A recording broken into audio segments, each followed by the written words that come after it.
Shalom saudara sekalian, salam sejahtera. Kebenaran hari ini berjudul Transenden Menjadi Imanen. Sangatlah mudah kalau seseorang mempercayai dan mengakui bahwa Allah hadir di dalam kehidupan hanya secara akali.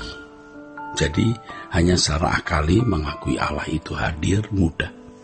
Tetapi pengakuan ini tidak cukup membuat seseorang sungguh-sungguh mengalami kehadiran Allah. Tidak banyak orang Kristen yang sungguh-sungguh mengalami kehadiran Allah dalam hidupnya secara pribadi. Pada umumnya mereka sangat miskin dalam pengalaman hidup di hadirat Allah. Tidak sedikit pula mereka yang menggantikan hidup di hadirat Allah dengan teologi atau pengenalan mengenai Allah dalam pikiran semata-mata. Pengenalan mengenai Allah yang mereka miliki hanyalah teori-teori yang belum terbukti dalam kehidupan mereka secara konkret. Ironisnya, banyak teolog yang merasa puas dengan teori-teori tersebut, dan mereka merasa bahwa dengan memiliki teologi dalam pikiran mereka sudah mengalami perjumpaan dengan Allah. Nah, kebodohan ini telah berlangsung selama bertahun-tahun, bahkan berabad-abad. Dan sebagai akibatnya, gereja di dunia ini semakin mengalami kemerosotan. Potret dari keadaan gereja seperti ini terutama tampak pada gereja-gereja di barat, ya. Tampak pada kehidupan gereja-gereja di barat. Kehidupan banyak orang Kristen sangat berbeda dengan tokoh iman dalam Alkitab yang telah berjalan dengan Allah. Tokoh-tokoh iman mengalami kehadiran Allah bukan sesuatu yang luar biasa lagi, melainkan sesuatu yang biasa dan natural. Itulah kehidupan mereka setiap hari. Mereka belajar teologi dari pengalaman hidup secara konkret. Teologi mereka adalah teologi dari pengalaman hidup dalam berinteraksi dengan Allah. Itulah teologi yang diperagakan dalam hidup secara konkret, bukan hanya ada di dalam pikiran. Teologi mereka tentu memiliki jiwa atau nyawa yang menghidupkan. Ini berbeda dengan teolog-teolog sekarang, yang mana teologinya hanya membuat seseorang berteori mengenai Allah tetapi tidak menghidupkannya. Tidak menghidupkan teologi itu di dalam kehidupan mereka secara konkret atau real. Tidak sedikit teolog dan pendeta yang memiliki pengetahuan teologi yang diperoleh hanya dari bangku sekolah teologi. Mereka menjadikannya sebagai nilai diri. Namun hal tersebut tidak membawa dampak bagi orang lain. Sehingga pada dasarnya pelayanan mereka tidak membuat jemaat diubahkan untuk menjadi serupa dengan Yesus. Tidak mengubahkan jemaat mengerti kehendak Allah, mengerti maksud keselamatan diberikan. Mereka hanya memindahkan pengetahuan teologi dari pikiran mereka sendiri yang diperoleh di bangku sekolah teologi ke dalam pikiran jemaat. Itulah teologi yang tidak menghidupkan. Mereka merasa dengan berbekal pengetahuan teologi yang mereka miliki, mereka merasa berhak melayani dan mengajar orang lain. Kalau jujur, sebenarnya mereka tidak terlalu dibutuhkan. Gereja dan jemaat telah terpola dengan pola mekanisme pelayanan yang mau tidak mau harus memberi ruangan bagi mereka menjadi hamba Tuhan guna mengisi pekerjaan dalam gereja. Jadi mereka sebenarnya tidak terlalu dibutuhkan. Gereja dan jemaat telah terpola dengan pola mekanisme pelayanan yang mau tidak mau memberikan mereka ruangan dalam tanda kutip menjadi hamba Tuhan. Karena begitulah mekanisme dari sebuah rezim antara gereja dan sekolah teologi.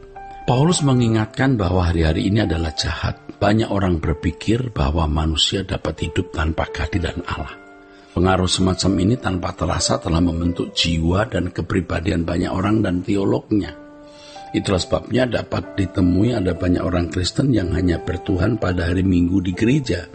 Di luar hari Minggu atau di luar kebaktian, di luar hari kebaktian maksudnya mereka hidup kembali dalam kewajaran seperti anak-anak dunia yang tidak hidup di hadirat Allah. Akhirnya kita menemukan banyak orang Kristen yang tidak berbeda dengan orang-orang di luar Kristen. Bahkan kenyataannya bisa terjadi ada orang-orang Kristen yang lebih buruk kelakuannya dibanding orang-orang non-Kristen. Kebiasaan hidup di luar hadirat Allah ya, menjerumuskan mereka dalam kehidupan yang tidak dikenal oleh Allah. Suatu hari Tuhan akan berkata kepada mereka, "Aku tidak kenal kamu." Ngeri. Banyak orang yang hidup di hadirat Allah yang memiliki hati yang takut akan Allah sehingga dapat melakukan kehendak Allah Bapa.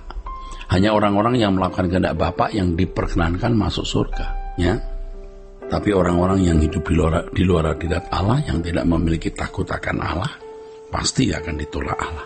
Allah adalah Allah yang transenden. Maksudnya bahwa Allah adalah Allah yang melampaui segala akal dan pengalaman. Transempiris.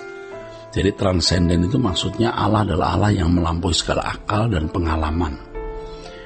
Namun demikian dalam eksistensinya yang transenden tersebut Allah berkenan menyatakan diri sehingga manusia dapat mengenalinya dan hadir dalam kehidupan manusia. Itulah sebabnya Allah juga adalah Allah yang imanen. Artinya manusia dapat memahami dan mengenalinya. Kalau Allah berkenan menyatakan diri sehingga menjadi imanen bagi manusia, ini merupakan anugerah yang luar biasa.